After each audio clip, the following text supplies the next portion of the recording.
Pemirsa, baca pres pendamping Prabowo Subianto dari Koalisi Indonesia Maju tampaknya belum ada titik temu. Meski sejumlah kriteria ini mulai bermunculan, tetapi hingga kini calon pendamping Prabowo tak kunjung diumumkan. Koalisi itu kadang-kadang ada yang masuk, ada yang keluar, ya. Nggak ada masalah. Kayak lu nggak tahu aja. Saya cuma mau bilang ya, saya memang lama dalam membuat keputusan, tapi sekali buat keputusan, saya selesai.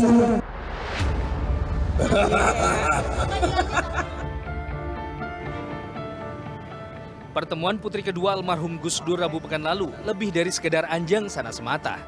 Tidak hanya memuji kepemimpinan Prabowo, Yeni Wahid pun tak sungkan mengusulkan kriteria cawapres yang pantas untuk Ketua Umum Partai Gerindra. Putra sulung Presiden Jokowi dan mantan Gubernur Jawa Barat pun masuk dalam kriteria pendamping Prabowo.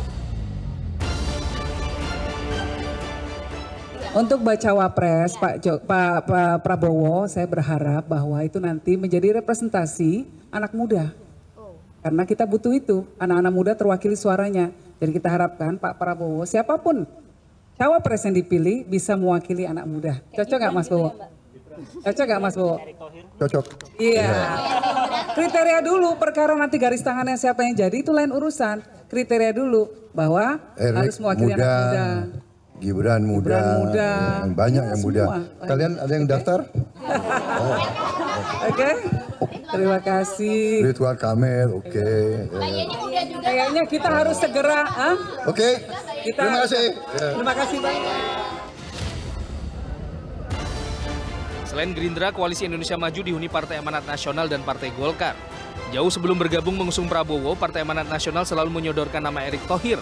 Sementara Partai Golkar juga memiliki wakil ketua umum yang juga mantan Gubernur Jawa Barat Ridwan Kamil. Lantas akankah pendamping Prabowo berasal dari kalangan muda di internal Koalisi Indonesia Maju? Atau justru tokoh muda lain yang potensial menjadi cawapres? Tim Liputan, B-Universe. Lantas siapakah sosok bacawa pres muda yang akan dipilih untuk menjadi pendamping Prabowo Subianto? Kita tanyakan kepada anggota Dewan Pembina Partai Gerindra, Bang Andre Rosiade, juga akan bergabung bersama dengan kita Direktur Eksekutif Parameter Politik Indonesia, Mas Adi Praitno. Selamat sore Bang Andre. Mas Adi juga sudah join. Selamat sore Mas Adi. Selamat sore. Nah, saya mau ke Bang Andre dulu ya Bang Andre. Ini kan kita dengarkan bersama tadi ya, Pak Prabowo setelah bertemu dengan Mbak Yeni Wahid mengatakan Erick muda, Gibran muda, Ridwan Kamil oke. Apakah ini artinya sudah mengerucut ketiga nama ini atau gimana Bang Andre? Jadi gini, kita kan harus tenang ya, tidak gerasa-gerusu karena memang masih ada waktu untuk menentukan calon yang terbaik untuk mendampingi Pak Prabowo ya. Lalu Pak Prabowo juga sudah menegaskan bahwa cawapres beliau akan ditentukan berdasarkan musyawarah untuk mufakat secara kekeluargaan dengan seluruh anggota para ketua umum Koalisi Indonesia Maju. Musyawarah untuk mufakat tanpa voting, ya. Nah, dan tentu selama musyawarah untuk mufakat ini belum kita laksanakan, Pak Prabowo maupun para ketua umum Koalisi Indonesia Maju pasti terus mendengarkan dan menyerap aspirasi masyarakat, termasuk hasil berbagai lembaga survei. Semua yang disebut itu seperti Mas Gibran, Pak Erick, Kang Emil, Mbak Yeni, dan tokoh-tokoh lain tentu akan kita pertimbangkan. Berarti sudah ada mengerucut list namanya atau masih banyak sekali namanya Bang Andre? Intinya gini ya, semuanya tergantung hasil musyawarah untuk mufakat para ketua umum partai-partai politik. Kalau nama-nama banyak ya, yang tadi saya sebutkan ada Mas Gibran, Pak Erick, Kang Emil, Mbak Yeni, Pak Erlangga, Pak Prof Yusril, nama banyak. Tapi sekali lagi keputusan itu nanti diputuskan oleh musyawarah untuk mufakat partai-partai pendukung Pak Prabowo di Koalisi Indonesia Maju. Nah, intinya seperti itu. Oke, masih musyawarah. Kalau bicara kriteria, gimana tuh Bang Andre? saya ingin sampaikan. kriteria yang paling utama tentu adalah dedikasi kepada rakyat. Kemudian komit kepada Pancasila, Undang-Undang Dasar 1945, NKRI, Bhinneka Tunggal Ika, dan persatuan. Tentu kapasitas, kapabilitas, kredibilitas, dan integritas tentu penting. Intinya apa? Yang bisa membantu Pak Prabowo memenangkan kontestasi dan juga bisa membantu Pak Prabowo untuk bekerja dalam rangka melanjutkan program-program Pak Jokowi, termasuk ya cawapres ini bisa diterima oleh seluruh partai pendukung dan pengusung. Oke, kriteria muda ini nomor berapa berarti Bang Andre? Apa? Kriteria muda berarti urutan keberapa nih dari syarat bacawa pres Prabowo? Intinya kriterianya yang bisa membantu kemenangan Pak Prabowo dan bisa membantu Pak Prabowo bekerja keras melayani dan membangun Indonesia. Begitu. Oke, kalau gitu saya tanya ke Mas Adi. Kalau Mas Adi dari luar melihatnya gimana Mas Adi? Apakah memang sudah mengerucut ke nama-nama yang disebut atau memang masih banyak nama? Apakah memang kriteria muda menjadi syaratnya juga urutannya di nomor-nomor 1 atau 2? Karena kalau misalnya kriterianya muda kan banyak nama juga ya, misalnya Mas Ahaye juga masih ada. Mas Adi ngeliatnya gimana? Ya, saya kira memang soal siapa cawapresnya Pak Prabowo Subianto tentu itu adalah domain teman-teman elit partai politik pengusung Prabowo ya. Yang disampaikan oleh kita semua, yang disampaikan oleh Bang Andre, itu kan kriteria normatif sebenarnya, bahwa harus muda, punya integritas, harus punya napas ideologi politik yang sesuai dengan Pancasila, ya, Undang-Undang Dasar, dan seterusnya ya. Tapi sebenarnya kriteria yang paling praktis itu adalah tentang soal siapapun yang bisa mendampingi Prabowo Subianto nantinya adalah mereka yang harus memenangkan pertarungan di Pilpres. Saya kira syarat yang kedua ini menurut saya sampai saat ini cukup alot ya, karena dari sekian begitu banyak nama, tentunya Bang Andre Rosiade, Gerindra, dan Prabowo Subianto, dan partai-partai yang mengusung lainnya tentu sedang berhitung betul siapa kira-kira yang punya potensi bisa menambal kekurangan elektabilitas Prabowo. Kalau kita mengacu pada hasil Pilpres 2 kali misalnya, salah satu lubang kelemahan dari Pak Prabowo itu kan di Jawa Tengah misalnya, di Jawa Timur ataupun di kalangan Nahdliyin. Nah, sosok yang dianggap mampu menambal kekuatan politik di Jawa Tengah, di Jawa Timur dan kalangan Nahdliyin, rasa-rasanya kira-kira begitu akan mampu mendampingi Prabowo nantinya. Jadi di antara sekian begitu nama yang dimunculkan, Tuan Kamil, kemudian Yeni Wahid, kemudian ada Mas Gibran Rakabuming Raka, dan seterusnya, pasti akan diiris satu persatu.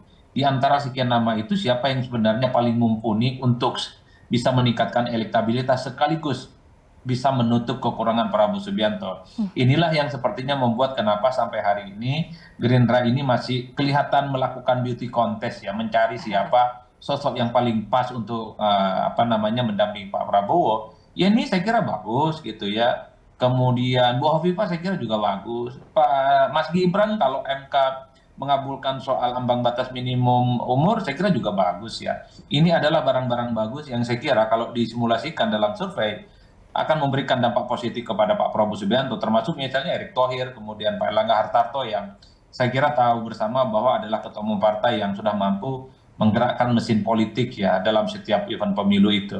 Oke. Saya kira di situ poin saya. Ya, Mas Adi, kriteria siapa yang memenangkan ini yang sepertinya membuat cukup alot ya keputusan akhirnya. Nah, kalau kriteria muda sendiri menurut Mas Adi akan menjadi pertimbangan utama atau enggak berarti? Ya, kalau muda tapi tidak mampu meningkatkan elektabilitas dan mengunci kemenangan ya percuma. Bagi saya ini bukan soal muda nggak muda ya Mbak. Yang paling penting adalah cawapres Prabowo harus bisa menjamin dan menggaransi kemenangan, itu saja. Nah, saya menduga kenapa muncul soal cawapres muda ini kan belakangan ini cukup ramai betapa Pak Prabowo itu selalu misalnya dikait-kaitkan dengan Mas Gibran Rakabuming Raka yang cukup potensial juga akan bisa mendampingi Prabowo Subianto. Tentu sambil lalu kita menunggu judicial review yang saat ini masih belum ada keputusannya apakah ambang batas syarat minimum cawapres itu bisa turun dari 40 bisa 35 misalnya. Kalau itu diputuskan dan dikabulkan oleh MK, bukan tidak mungkin yang paling potensial bisa mendampingi Prabowo itu adalah Gibran Rakabuming Raka. Muda dalam konteks ini bagi saya adalah cuman Mas Gibran, selebihnya ya nggak ada. Yang lain-lain itu generasi tua Mbak, karena rata-rata udah di atas umur 40 tahun. Mbak Yeni 40, Erick Thohir di atas 40, Erlangga Hartarto juga di atas 40. Yang di bawah 40 masuk dalam kategori muda hanya satu, Mas Gibran Rakabuming Raka. Nah, tapi ketika ditanya soal kriteria muda kan ada juga yang disebut namanya Ridwan Kamil misalnya. Nah, sekarang lagi santer nih Bang Andre, saya mau tanya. Lagi santer sekali, dikabarkan juga Ridwan Kamil potensial untuk mendampingi Ganjar Pranowo, apalagi usai disebut sempat bertemu dengan Ketum PDIP Megawati Soekarno Putri. Akan berebut RK nggak nih jadinya Bang Andre? Ya, sosok RK tentu salah satu figur yang dipertimbangkan ya. Tapi sekali lagi kan saya nggak bisa berandai-andai. Keputusan siapa cawapresnya tentu nanti ada di tangan para ketua umum yang melakukan musyawarah untuk mufakat. Nah, sampai saat ini Golkar juga secara tegas mencalonkan calon tunggal yaitu Pak Erlangga Hartarto. Nantilah, ini kan biarkan para pimpinan yang akan berdiskusi, melakukan musyawarah untuk mufakat. Tentu seluruh aspirasi akan didengar, diserap, termasuk tentu kita akan melihat tadi ya hasil survei bagaimana elektabilitas. Tadi kan saya sudah tegaskan, cawapres Pak Prabowo itu selain kriteria yang panjang saya sebutkan, salah satunya ya tentu harus membantu kemenangan Pak Prabowo, itu ditegaskan lagi oleh Adi Praetno. Nah, terkait Mas Gibran yang disenggol-senggol oleh Adi tadi, pakar politik nomor 1 di Indonesia ini, pakar politik muda nomor 1 di Indonesia. Oh, muda juga ya, muda. betul. Jadi muda itu masih di bawah 40 ya, Di? Di bawah 40, Mbak. Ya, yang lain kayak kalau Burhan kan seumuran saya, mau 45. Jadi paling pas ngomongin tua, cawapres muda sama Mas Adi memang ya Bang Andre? Ya, pakar politik muda nomor 1 di Indonesia. Nah, terkait Mas Gibran, sekali lagi Pak Prabowo dan Partai Gerindra sangat patuh terhadap konstitusi. Kita tentu menghargai wacana yang berkembang di masyarakat. Tapi menurut Undang-Undang Pemilu yang masih berlaku saat ini kan syarat minimal usia capres dan cawapres itu kan 40 tahun. Kami tidak ingin berandai-andai dan mendahului Mahkamah Konstitusi. Tapi kalau bicara sosok Mas Gibran, kita tahu beliau adalah wali kota Solo, wali kota milenials, dan sukses dalam membangun Solo. Bahkan begitu banyak event nasional dia akan diadakan di Solo. Bahkan Piala Asia U23 saja itu diadakan di Stadion Manahan Solo. Insya Allah besok saya ke Solo menonton itu, Indonesia lawan Turkmenistan. Itu di Solo. Jadi begitu majunya Solo di bawah kepemimpinan Mas Gibran. Nah, jadi memang Mas Gibran harus kita akui sosok potensial pemimpin masa depan Indonesia. Apakah beliau bisa ikut kontestasi? Kami tidak ingin mendahului Mahkamah Konstitusi. Gitu. Kita tunggu hasil uji materi nanti. Nah, nama lain Bang Andre yang juga disebutkan oleh Pak Prabowo muda juga adalah Erick Thohir yang didorong oleh PAN juga sebagai cawapres dari Prabowo Subianto. Dan PAN sekarang sudah masuk dalam koalisi Indonesia Maju. Apakah ini membuat potensi atau peluang dari Erick Thohir ini lebih lebar, lebih besar dibandingkan nama lain yang disebut seperti Mas Gibran kan kader PDIP. Kemudian RK misalnya Golkar selama ini masih mengamanatkan capres atau cawapres kepada ketum yaitu Pak Erlangga. Bicara Erick Thohir, Bang Erick Thohir ini mitra saya di Komisi 6, Menteri BUMN.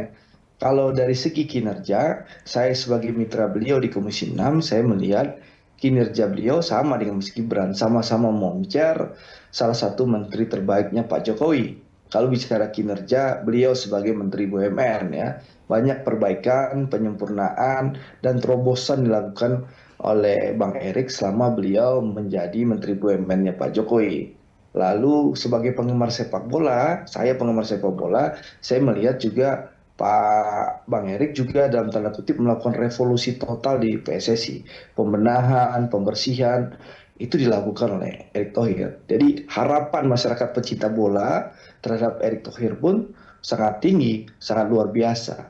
Intinya menurut saya Bang Erick juga punya potensi yang sama dengan Mas Gibran dan tokoh-tokoh yang lain. Tapi sekali lagi, keputusan kan nggak di tangan kita semua, nggak di tangan Adi Praetno, nggak di tangan Andre Rosiade. Keputusan itu bukan di tangan Mbak juga, tapi keputusan ada di tangan hasil musyawarah ketua umum para partai pendukung dan pengusung. Mari kita tunggu hasil musyawarah untuk mufakat. Saya yakin para ketua umum ini adalah merah putih sehingga keputusannya nanti tanpa voting. Yang kedua, tentu para ketua umum ini menyerap dan mendengarkan aspirasi masyarakat, termasuk berhitung hasil survei elektabilitas kandidat cawapres yang akan mendampingi Pak Prabowo. Karena sekali lagi Koalisi Indonesia Maju itu ingin menang, bukan hanya sekedar ikut kontestasi. Karena kami berkomitmen melanjutkan kepemimpinan Pak Jokowi. Apa yang sudah berhasil di zaman Pak Jokowi saat ini tentu harus kita lanjutkan.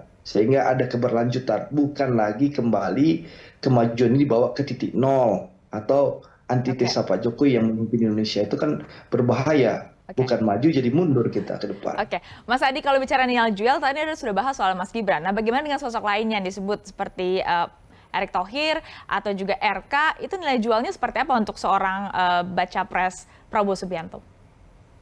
Ya, kalau kita runut satu-satu ya, Erick Thohir itu sebenarnya jauh lebih realistis kalau mengacu pada hasil survei. Apalagi Bang Andre ini kan vocabulary-nya kalau menyangkut Erick Thohir panjang sekali footnote-nya. Macam-macam, John. Partner gini, macam-macam pokoknya. Oke. Kebetulan sama-sama satu komisi ya, Adi.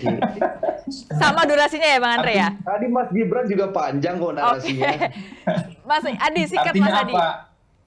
Ya, prinsipnya begini, kalau kita melihat hasil survei saat ini, Pak Prabowo Subianto itu kalau dipasangkan dengan Pak Erick, relatif memiliki elektabilitas yang cukup signifikan dan kompetitif ya jika dihadap-hadapkan dengan yang lain. Tapi pada saat yang bersamaan kan secara kepartaian misalnya Pak Erick tidak punya partai tapi di-endorse oleh PAN yang saya kira masih di bawah Golkar ya, di mana Golkar sepertinya juga menyorongkan Pak Erlangga yang kita tahu adalah ketua umum Golkar yang cukup signifikan ya.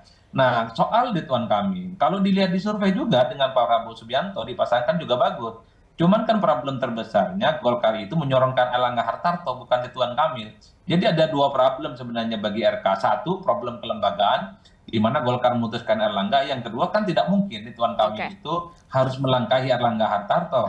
Nah, Mas Adi, kompetitor utama dari Erick Thohir itu adalah ketika judicial review di MK dikabulkan, batas umur minimum itu bisa 35. Nah, ini yang saya kira agak rumit. Mas Adi, ini kan pendaftaran capres-capres rencananya akan dimajukan. Menurut Anda ini akan membuat parpol-parpol akan ngebut atau justru akan tetap last minute? Mungkin saja ada kejutan dan mengubah atau mengocok ulang peta koalisi menurut Anda. Singkat saja Mas Adi.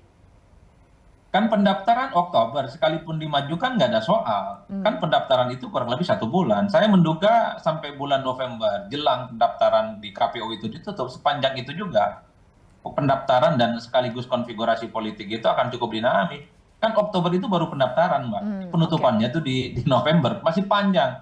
Saya tidak terlampau yakin dalam seminggu 2 minggu ini, sekalipun KPU akan membuka pendaftaran, saya justru melihat bahwa pintu terakhir untuk soal cawapres itu nanti detik-detik terakhir sebelum jam 00.00 ditetapkan sebagai hari akhir untuk penetapan soal siapa yang berkompetisi di kita Pilpres. tunggu nanti. Politik kita kan politik last minute. Baik, kita tunggu nanti dinamika politik hari-hari ke depan. Terima kasih Mas Adi dan juga Bang Andre sudah bergabung sama Berita Satu Utama. Ya, terima kasih. Salam sehat. Pemirsa, dialog tadi sekaligus menutup jumpa kita di Berita Satu Utama kali ini. Terima kasih Anda sudah menonton. Saya Stamari Ginting. Sampai jumpa.